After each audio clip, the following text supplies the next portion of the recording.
Hello, you are listening to the Natural Healing Show for UK Health Radio. I'm your host, Catherine Carrigan, medical intuitive healer, Amazon #1 bestselling author. You can find out more about me and my work at catherinecarrigan.com and unlimitedenergynow.com. While you're there, definitely sign up for my newsletter so you can learn even more about how you can heal yourself naturally. Now, our guest today is Lucy Pringle. Lucy Pringle is the founder of the Center for Crop Circle Studies and the author of The Energies of Crop Circles, The Science and Powers of a Mysterious Intelligence. And you can find out more about Lucy Pringle and her wonderful work at her website, cropcirclephotographs.co.uk. Welcome, Lucy Pringle. Thank you very much. I'm delighted to be with you. So, Lucy Pringle, what exactly for our audience is a crop circle?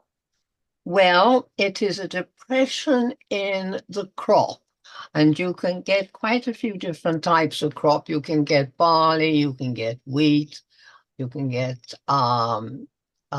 oats, and very early on you can get canola, but that's very early. That's on about now. And so it's a depression in those crops. And what's completely unusual is that there's a sharp cutoff point around the edges.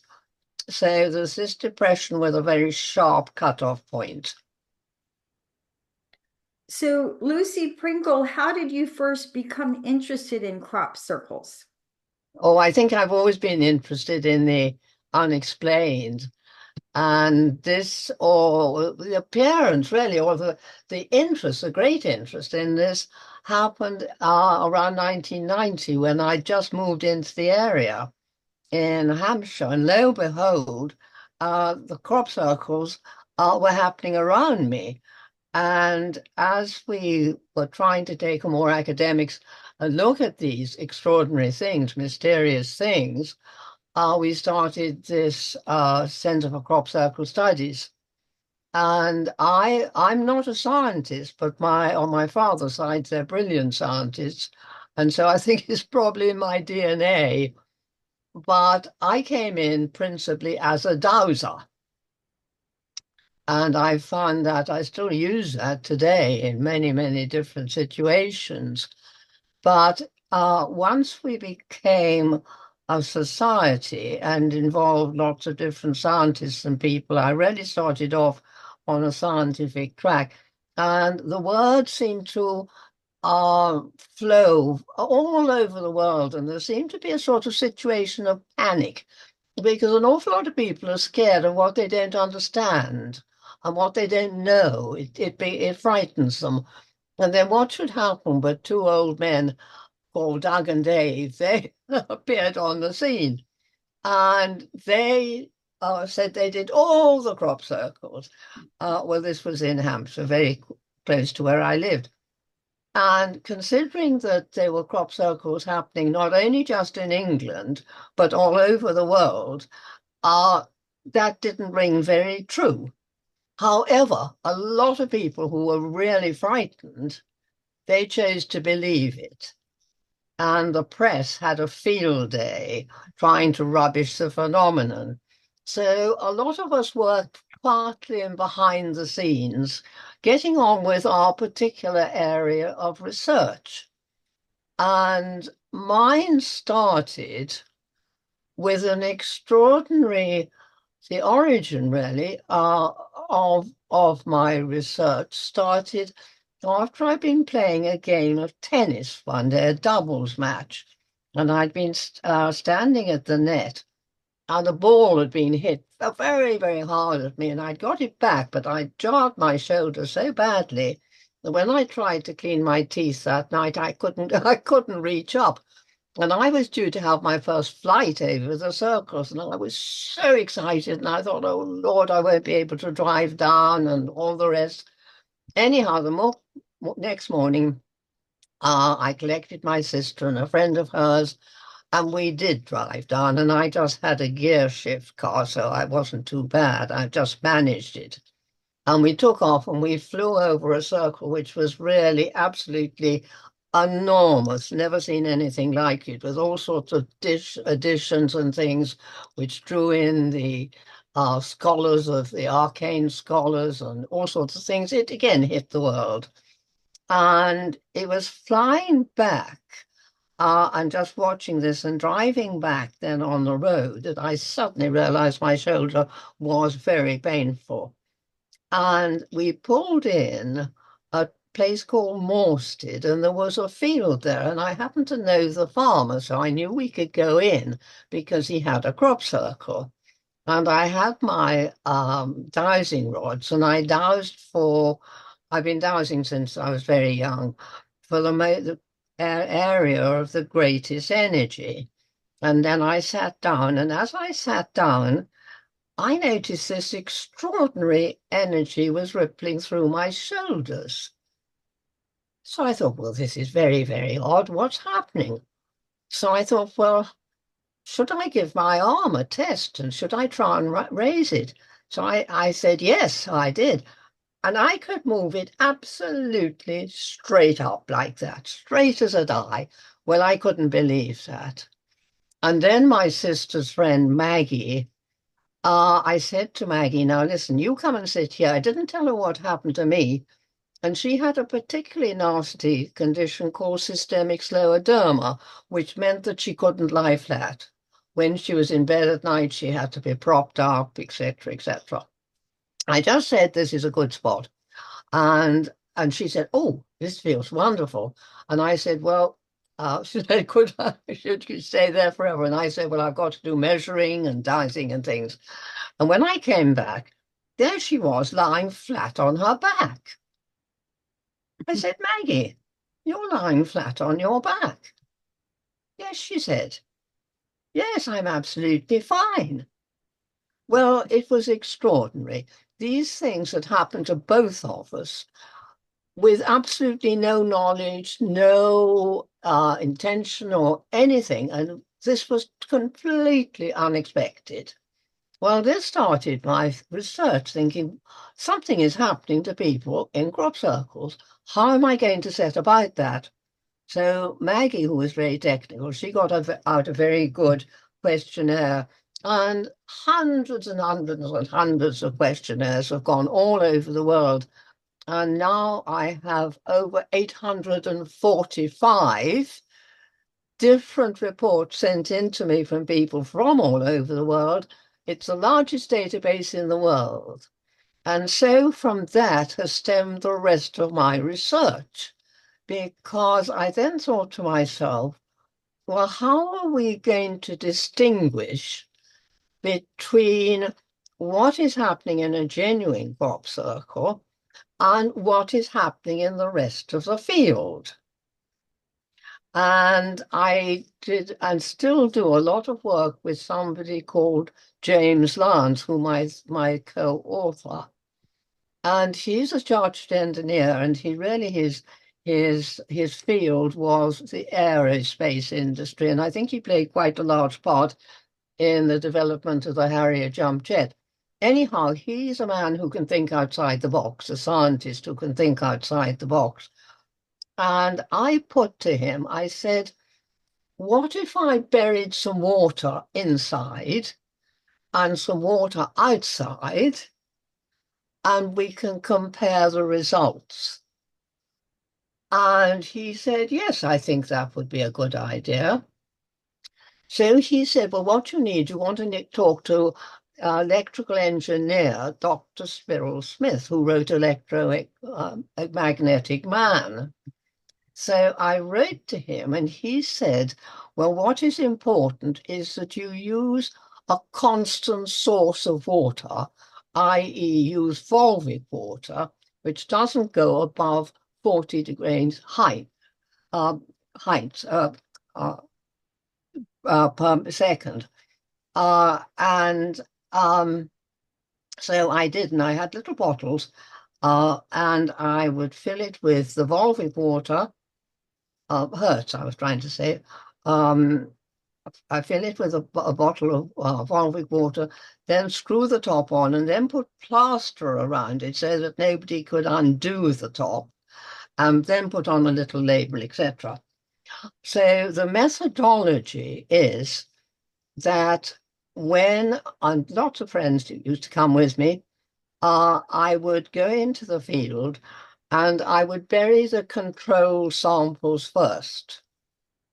I then go into the circle and bury the circles inside.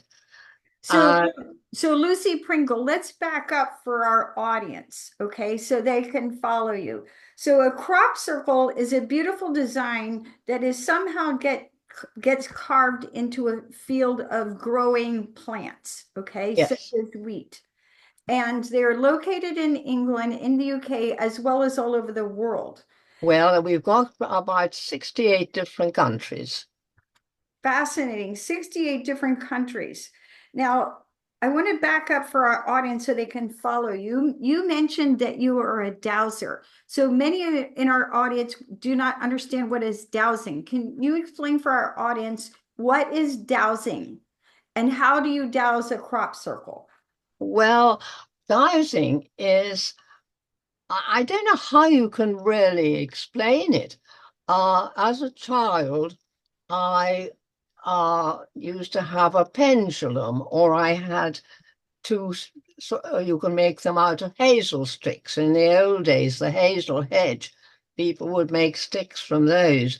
And you walk along, and when the twigs cross, that indicates a particular spot, maybe of energy or for whatever you're dowsing. On the other hand, when you're using a pendulum, and I used to play around with, because of course I weren't crop circles when I was a child, or there were, but I didn't know about them. I used to um, have a book without knowing anything about it, and I would dowse to see whether that the author was male or female. Right. Things like that. Yes. So for our audience, backing up, so dowsing is a technique of divination, and dowsers use either a pendulum or what's called dowsing rods. So, for example, Yes. in my healing room, I've got metal dowsing rods, and dowsing rods in the environment are used to locate energy vortexes, right?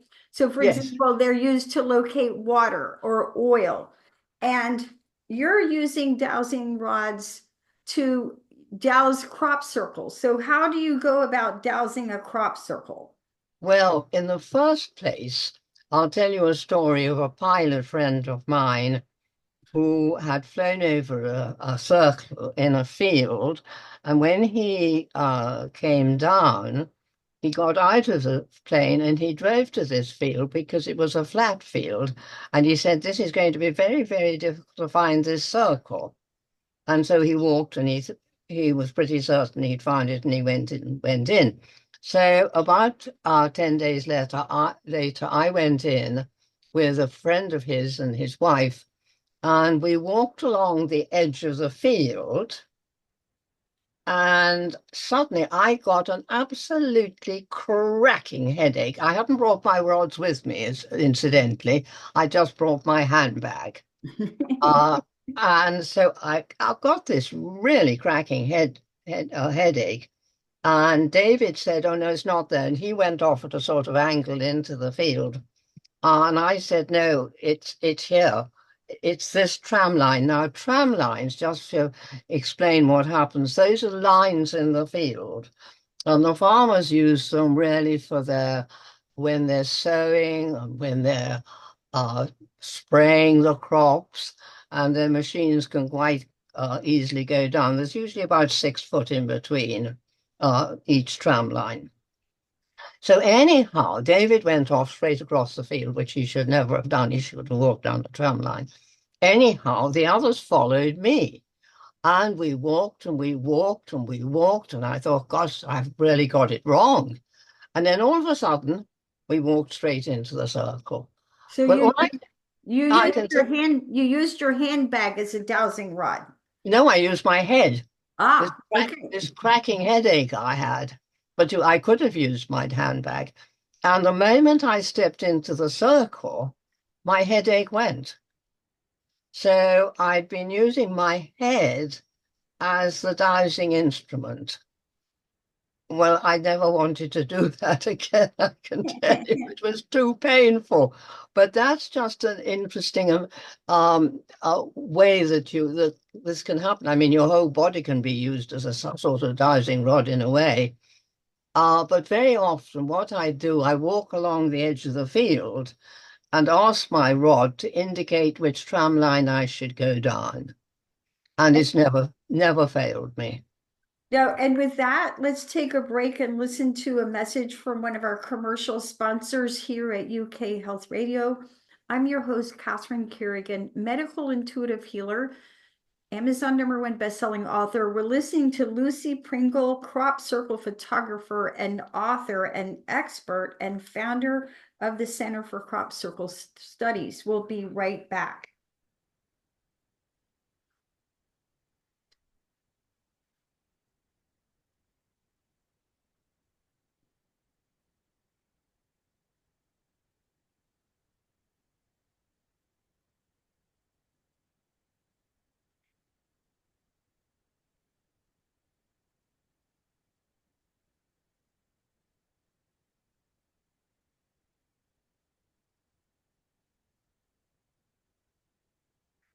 Lucy Pringle, author of The Energies of Crop Circles, The Science and Power of a Mysterious Intelligence. You've been studying crop circles your entire life.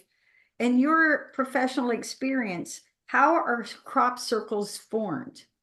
Well, now this is a highly technical subject. As far as we know, I have to stress we don't know. But this is what is suggested by Jim Lyons, and this is the basic physics. Because first of all, we've got to think about the sun. Now, the sun is our main source of energy. It's the, if you like, it's the positive terminal of a battery, and the Earth is the negative terminal of the battery. And the sun is always giving off energetic rays. There are black spots on the sun at the moment, and that's giving off sort of tubular twisting energies, which are called torsion fields. Now, they at times, they pierce the magnetosphere, which surrounds our magnetic field, and they usually do this at entry points at the aurora borealis in the north, or the aurora australasia in the south. And they pierce through our electromagnetic field. And it forms a gridwork of energy, which runs north, south, and east and west. And it forms a sort of pattern like the somatic things you could get in the sand. And where they meet and they cross, I call those the nodal points. And they're points of huge energy, electrical energy that I don't think many people really think at all. I certainly didn't until fairly recently, that when we're walking, we don't realize what's underneath our feet. We've got these lines of energy, and those are electrical. And these are all the energy forces. And where you get this nodal point, it's a huge source of energy. And so this has a lot to do with it. And the forming of the crop circles seems to combine with underground water, the aquifers. Now, what has been discovered is that over 90% of all crop circles are formed on chalk. And below the chalk, you get the aquifers. And this is related. Both these qualities seem to be necessary for the formation of circles. And quite often clouds will form, and that again, they're electrical forces, the clouds. And it's apart from that, we don't really know. We know that weather conditions, conditions of water and clay and chalk are absolutely vital. We know the crossover of the energy lines, absolutely vital. Um, but apart from that, I think one has to also say that there would seem to be an intelligence behind this. And that is beyond the technical knowledge and scientific knowledge of today. Now, Lucy Pringle, can you explain for our audience what exactly is the Earth magnetic field and what are ley lines? Because dowsers like yourself are dowsing the ley lines in the magnetic field that you say helps to underline the creation of the crop circles. Well, our magnetic field or magnetic sphere really is a shield. It protects our planet, and I look at it as a protective shield, so that we don't allow in things like radiation, etc., etc., etc. I mean, obviously, a certain amount of radiation comes in, but there's other things that we can actually prevent, or the electromagnetic field or magnetosphere can prevent. Um, lines are electrical lines. We live in an electric world. We are electric people. And we are walking on lines which are electric. We don't know that, but our ancients in the old days, they might have been walking along and one of them might have got a tingle. So he would have put down a little stone to mark the spot. Somebody else would come along and they too would get a little tingle and they'd put down another stone. And gradually that would build up and it might develop into a cairn. And then it might develop into a small church, and then it might go into a bigger church. And all our cathedrals are on nodal points, crossover points of electric lines. Yes, and for our audience, I want to add that as human beings, it's a law of physics that anytime you have a vertical electrical current, and if you're standing up, you are vertical, there's a magnetic field perpendicular to that. And New Agey people call that your aura. It's your human energy field. Exactly. Yes, so our human energy field can be affected by the larger magnetic field of the Earth. Which brings me to my next question, Lucy Pringle. So you shared the wonderful story about your shoulder being healed and your friend being able to lie flat after having a serious back condition for years. And your professional experience, here we are at the Natural Healing Show for UK Health Radio. How do crop circles heal us? I don't know. Maybe there's some sort of electromagnetic field in there. I mean, there's so many. As I said, I've got over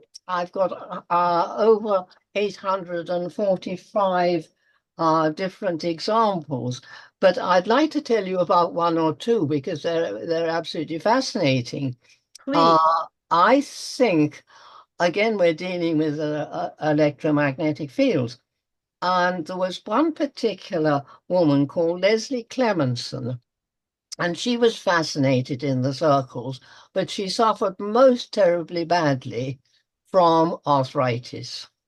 So she would struggle into a circle, and sometimes it's quite difficult terrain, quite rough and all the rest. And she would struggle into this circle and quite determined she was going to get there. And I remember her writing to me and saying, Lucy, my shoes fell off. Now, what she meant by that was that the swelling had gone down to such an extraordinary degree that her shoes had fallen off. So one could say then, and this is where it's all conjecture, this is where we're still exploring, there seems to be, or there could be, some sort of anti-inflammatory happening going on inside some of these circles. There was another story. I mean, I've got hundreds of stories, and they're all in, not all, but all, a lot of them in this book. And another friend of mine, who was a very, very dear friend, we went to play somewhere called King Somborne in Hampshire. And there was a fairly fresh circle. And I was really excited. And she said, "Oh, I can't go in. I can't go in, and my legs hurt too much. I can't go in." And I said, "Well, do you know, I think if you come very slowly, you might find that you really want to come in when you go slowly and you talk to people." And I said, "It's lovely. You can talk to lots of people inside the circle." So she did. She went in, and I was busy taking photographs and samples, and because samples actually, those are important too. And then as we suddenly the sky seemed to darken, and we thought, oh, it was going to be a thunderstorm. So I said, "Come on, let's get back to the car." Well, she walked back as gaily as a sort of 2-year-old. She said, "All the pain has gone." And she said, "But you know, I'm terribly worried," because she had to go to a funeral the next day in London. And where the funeral was held was a long way from where the reception was being held afterwards. And she said, "You know, I'm never going to make it. I'm really, really worried about this." So anyhow, she couldn't get over the fact that suddenly she felt so much better and her legs seemed to be working. And I dropped her home. And as I left, she stood there and she suddenly lifted her knee up to her chin. And not only that, she then did the second one. Well, I thought, blow me down. So when I get home, I'll try doing this. And I can tell you it's not all that easy. But the next thing I suddenly realized was next day when I went into my car, she'd left her stick in my car. Help! What was she going to? Oh, so I rushed round. She'd already left for London. And so I dropped her. Then I rang her later and I said, "God, oh, that's simply awful, Christina. You left your stick behind. How on earth did you manage? Did somebody help you?" "Oh," she said, "I didn't need any help. I walked perfectly well." Well, that lasted for 4 days.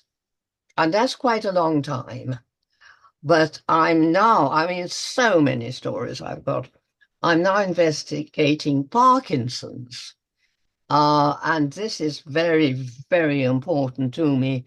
And I just think if ever I could find a cure for Parkinson's, oh, that would be so, so much. That is my absolute goal. Whether it'll ever happen, I don't know, but I'm going to go on working as long as I possibly can. And I'm working with a neurologist. Um, One of my favorite cousins died of Parkinson's, so it's absolutely so important to me. And this came about, the genesis to this was a friend of mine who had Parkinson's, and she was dying to go into a crop circle. And I said, "Well, I really can't take you because you don't always feel well. I mean, some people feel severely ill. And when they do, I say, get out quickly." And I said, "You know, you're not well, and I really can't take you." So she rather badgered me, and so I said, "Right, next year when I find one which I think is as beneficial as it can possibly be, I'll let you know." So the following year, in 1996, one appeared called the torsion field. And I went in there. I drove all the way down from Hampshire down to Wiltshire every day for a whole week. And I went into the circle. I felt absolutely fine. And I stood at the edge of the field and I chatted to everybody individually as they came out. They all felt fine. So I said to Maggie, "I think this might just be the one for you." So she went in with a friend and just couldn't believe it. She wrote to say that she thought she'd been in the centre for about 20 minutes. Well, loss of time is what another of these extraordinary things. I went into a circle with one of my godchildren, and I thought I'd been in there for half an hour. And when I came out, somebody said, "Oh, you've been in there for an hour and a half." So how long Mary had been in, I don't know. But the result was she didn't shake for 48 hours. Now, when you've got Parkinson's, you are shaking all the time. And not, I mean, to think that even for a few minutes you don't stop shaking, let alone for a few hours, let alone for 24 hours, it doesn't happen. It just does not happen. So this is now what I'm doing. I'm working with a neurologist. We're doing EEGs, EECs. We're testing for saccadic movements of the eye. We are working very hard. And this is very dear to my heart. Now, Lucy Pringle, you started earlier in our discussion explaining about how you use Volvic water and put it in bottles and test inside the crop circle and outside of the crop circle. Can you share with us more about your scientific research with the water? Because one of the things we know is that water can be programmed, if you will. Water picks up the energy around it very easily. Well, it's been tested by many, many different sources. One test, which I'm going to tell you about, is a bottle of water. When we collect the bottles, we've found over 90%. And it became rather a sort of challenge in the crop circle world. Let's find Lucy's bottles. They never actually did. They found one, which was control sample. So when we collect them, and this is important, we collect the ones inside first, which have been buried, and then we collect the control samples, which have also been buried. And in that way, the control samples never go into the circle. Now, so this is one of the results from a circle called Bernardine in 2010. And we were testing for trace minerals. And this is what Jim said, Jim Lyons, when I sent the samples up to him, and then he takes them to various labs. The first thing to notice is the correlation between the nitrate and ammonia results. It seems as if there is some breakdown of water into its constituent parts, namely hydrogen and oxygen. These molecules then attach to free nitrogen atoms, creating both increased nitrate, NO3, and ammonia, NH4. This is an interesting finding. Now, I'm quite sure you know, and we all know, there is no ammonia in any bottle of water. Fascinating. And So, yes, I mean, then it's been tested by Dr. Jacques Benveniste, who was a biologist in France, and he was working hard on proving that water has a memory, and he was almost ridiculed by his peers. He was a very, very a really upset man. And it wasn't until, I mean, literally a few months after he died, that it was found that his work was absolutely, truly valid.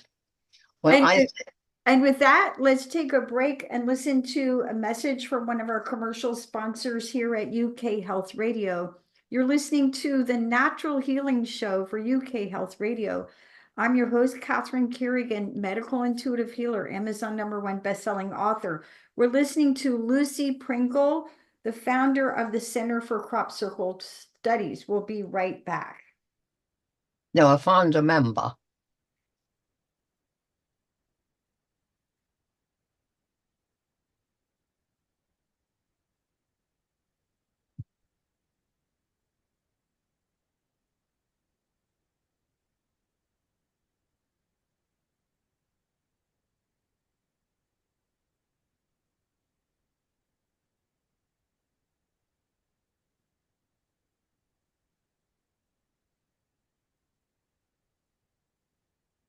Lucy Pringle. So here we are at the Natural Healing Show for UK Health Radio, and you say you have 845 reports of spontaneous healings from people who've been around circles in 68 countries all over the world.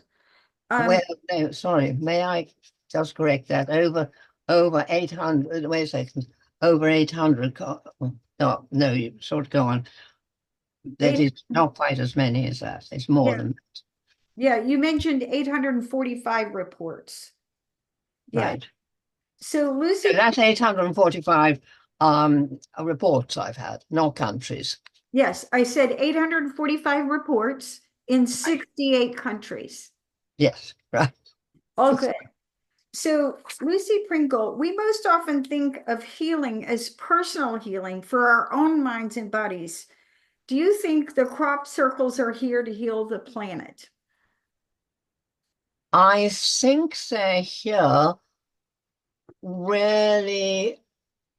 I think, well, I have learned more since I've been investigating crop circles than I've ever learned all my previous life. And one of these things are not quite apart from the academical world, is to think more about humanity and how we react with each other and have a greater understanding of, maybe you could call it, the earth and what the earth does for us. I can only think of them as being completely beneficial. I mean, they never force themselves upon anybody. Somebody can drive past a circle. It doesn't mean anything to them at all. And so you come to the circles because it's a very voluntary thing. And also you've got to be somebody who allows yourself to think outside the box. When you go in, many people have gone in saying, oh, there's nothing to them, poo, that's all nonsense. If Lucy talks nonsense. Sorry. And they go in, and suddenly something happens to them. Something which is so unbelievable that they say, well, this can't be happening. What's happening to me? And they suddenly realize they're in a circle and something strange is happening to them. And it's something which they didn't expect. In fact, they were absolutely determined to say this was all rubbish. And they come out quite a transformed person. Now, one of the things that I think most of humans have experienced is that you feel differently at different places on the earth. So let me give you a basic example. When you're at the top of a mountain, you feel uplifted versus when you're in a valley, sometimes you can go into yourself and feel more introspective, right? So we're uplifted at the top of a mountain. And we talked earlier about the magnetic field of the earth and ley lines. So many places on the earth, such as Sedona, Arizona, you can think of that as like an acupuncture point on the earth. So going back to crop circles, what would you really like people to understand about how crop circles heal us based on your many years of experience and your Well, I don't think all of them heal you. because some people feel really, really seriously ill. I have been through just about all the gamuts. I literally had to crawl out of one. I felt so ill. And uh, I was with a scientist, and we were doing some, I was doing some testing and going to send some tests off. And we both developed the most terrible migraines. And I said, I simply got to finish this. And we both literally crawled out of the circle. And we sat in Keith's car for really some time. I mean, we just couldn't sing. It was just, we felt awful. And this was a long, long time ago. So things have changed since then, considerably. The change in the amount of traffic and everything. Anyhow, Keith felt a bit better. And so we started off driving home to my home. And suddenly I said, you know, this not right. I said, Keith, you're on the wrong side of the road. Well, I mean, you can laugh about it now. It's hilarious. But luckily there wasn't a amount of traffic in those days. I mean, just think about it. And oh, he said, oh, right. Put on the right. Do you know, we lost our way twice coming back. We knew that road like the back of our hands. So I always say, get out quickly. And I was taking a tour, because I take tours. There was one particular tour, and we'd gone into a crop circle at Allbourne in Wiltshire. And I'd taken everybody in, and if people can't find their own place to sit down and meditate, I dowse for them. I'd walk around and find a place which is suitable for them. Well, I didn't feel at all well. And so, having got everybody settled and everybody seemed happy, I came out, and there was a woman standing outside. So I said, are you part of my group? And she said, yes. So I said, well, would you like to go in? Why didn't you go in? Oh, she said, I tried and I had to come out right away. And this is where you're sensible. So I can never say that every circle is a healing circle. And it may depend. We all have different metabolisms. And I think this depends very much on our own personal metabolism. But what I would say is that if you allow it to happen, it can create a sense almost of euphoria and huge spiritual enlightenment. But there again, the effects are so very, very varied. So you are a dowser of many decades experience. Lucy Pringle, how do you discern which crop circles are actually healing and beneficial for people? Well, by going in, like the one I found for Mary when she stopped shaking, it was only by going in every single day and talking to people as they came out and by their statements. And there wasn't a single negative statement. So that was the one which I felt was as genuine as beneficial as I could ever find one. And I took in somebody called Douglas Hart Davis, and he was a right old skeptic. And it was on a slope, and it had the most extraordinary circles and everything. And when you stood at the top, you couldn't see the lower part. So he said, how on earth they do that? He said, that's impossible. So another convert. Yes, I mean, some of them are so mathematically impossible to. There was one which is so complicated. I haven't got a piece of paper telling me that I could read it off for you, but it was just so out of this world complicated, the mathematics. And there was another one, which this one was totally simple. It was a completely simple circle, no center, and had little sort of frilly bits at particular angles all the way around the perimeter, linking onto the circle. It had no center. Fascinating. How do you make a circle with no center? Amazing. You can't. You can't. It is absolutely impossible. So, Lucy Pringle, final question.